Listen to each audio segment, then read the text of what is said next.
चलिए हेलो दोस्तों, आप लोग कैसे हैं? आशा है कि आप लोग अच्छा होंगे। देखिए आज हम सिखाने वाले हैं। देखिए आप लोग को कोई भी व्यक्ति हर बार पूछता रहता है कि बायोलॉजी के जैसे देखिए आप लोग बायोलॉजी आज से लेकर यानी यानी 8वीं क्लास से लेकर पूरे मतलब पूरे 12 क्लास तक ले यानी अन्य यानी पूरे क्लास तक ले आप लोग पढ़ते हैं। तो बायोलॉजी के बारे में जो कुछ भी बायोलॉजी का जैसे बायोलॉजी का खोज यानी बायोलॉजी शब्द को किसने दिए थे, बायोलॉजी कितने भागों में बांटा है, इस सब को आपको पता होना चाहिए। बायोलॉजी का पिता क्या है यानी पूछता कोई व्यक्ति है। तो आप लोग एक क्लास को देखेंगे तो सभी कॉन्सेप्ट आपको क्लियर हो जाएगा। तो देखिए हम अब इस क्लास को समय लगाते हुए स्टार्ट करते हैं।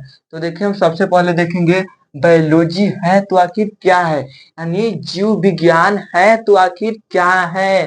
तो देखिए जीव विज्ञान क्या है, तो देखिए जीव विज्ञान का वैसी शाखा, देखिए जीव विज्ञान की वैसी शाखा जिसमें जीव जंतु के बारे में अध्ययन किया जाता है उसे जीव विज्ञान कहते हैं। जैसे देखिए आप लोग याद मत कीजिएगा, यह परिभाषा आप लोग हमेशा रटिएगा नहीं। देखिए जैसे देखिए जीव जैसे बायोलॉजी जो होता है इसमें जीव जंतु जैसे जिसमें जीव हो उसके बारे में अध्ययन किया जाता है। जैसे भौतिक विज्ञान हो गया, वो प्राकृतिक बातों को अध्ययन किया जाता है।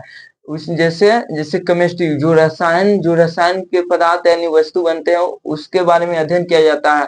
और जैसे जीव विज्ञान, ये जैसे देखिए पेड़ पौधा क्या है, जीव यानी सजीव है। जैसे देखिए सजीव के बारे में अध्ययन करेगा। आप लोग कहीं भी बायोलॉजी में देखिएगा अन्य जीव के बारे में कभी नहीं अध्ययन करेगा।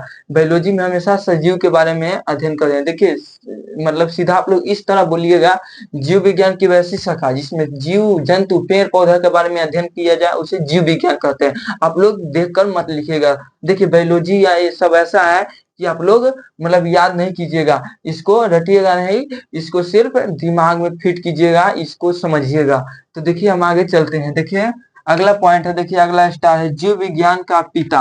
हम अभी बताए किसको कहते हैं, अरस्तु को कहा जाता है। अब देखिए बायोलॉजी शब्द का प्रयोग, देखिए बायोलॉजी शब्द का प्रयोग सबसे पहले फ्रांस वैज्ञानिक रेमार्क तथा ट्रियन 1802 में किए थे। देखिए 1801 से 1802 में करने में पता यानी इसका नाम बायोलॉजी शब्द का, जैसे देखिए हम लोग पहले जीव विज्ञान यानी जीव विज्ञान जानते थे, अब इसको बायोलॉजी किसने मतलब प्रकट किए, तो ये रेमार्क जो थे तथा ट्रियन यानी ट्रिशियन 1802 में लाए थे। चलिए हम आगे चलते हैं। हम देखिए बायोलॉजी का ऐसे देखते हैं बायोलॉजी का निर्माण कैसे आखिर हुआ है, तो हुआ है कैसे हुआ है बायोलॉजी का निर्माण। तो देखिए बायोलॉजी है BIOLOGY बायोलॉजी, देखिए BIOS बायोस प्लस लोइस यानी बायो प्लस रोएस यानी बायो के मतलब लाइफ यानी जीव यानी लाइफ यानी जीव। और देखिए एलओजी स्टडी यानी अध्ययन करना। इसे देखिए इसी से समझिए जीव के बारे में अध्ययन करना ही बायोलॉजी इसका नाम इसलिए पड़ गया है। अब देखिए अगला स्टार है बायोलॉजी शब्द लैटिन भाषा से लिया गया है। कहाँ से लिया गया है, लैटिन भाषा से। चलिए आगे हम चलते हैं। अब देखिए अगला पॉइंट हम देखेंगे, अगला पॉइंट देखेंगे जीव विज्ञान की आधारभूत संरचना क्या है। तो देखिए जीव विज्ञान का आधारभूत संरचना क्या है, तो देखिए बायोलॉजी यानी जीव विज्ञान का यानी जीव विज्ञान का निर्माण किस किस से हुआ है, यानी कौन कौन सा जीव मिलकर बायोलॉजी का निर्माण हुआ था। देखिए जंतु विज्ञान तथा वनस्पति विज्ञान से देखिए बायोलॉजी का निर्माण हुआ है। तो देखिए इसका इंग्लिश क्या होता है, जंतु विज्ञान का जूलॉजी, और देखिए वनस्पति विज्ञान का बॉटनी होता है, यानी इसका इंग्लिश नाम बॉटनी होता है। अब देखिए आप लोग जानना चाहते हैं कि मतलब जंतु यानी जीव विज्ञान का यानी जीव विज्ञान के मतलब आप लोग समझ जाइए, जो भी जीव जंतु हो जो अपना एक जगह से दूसरे जगह स्थान से वृद्धि कर सके उसे जीव यानी जीव विज्ञान कहते हैं। और वनस्पति विज्ञान पेड़ पौधों को ही वनस्पति विज्ञान कहते हैं।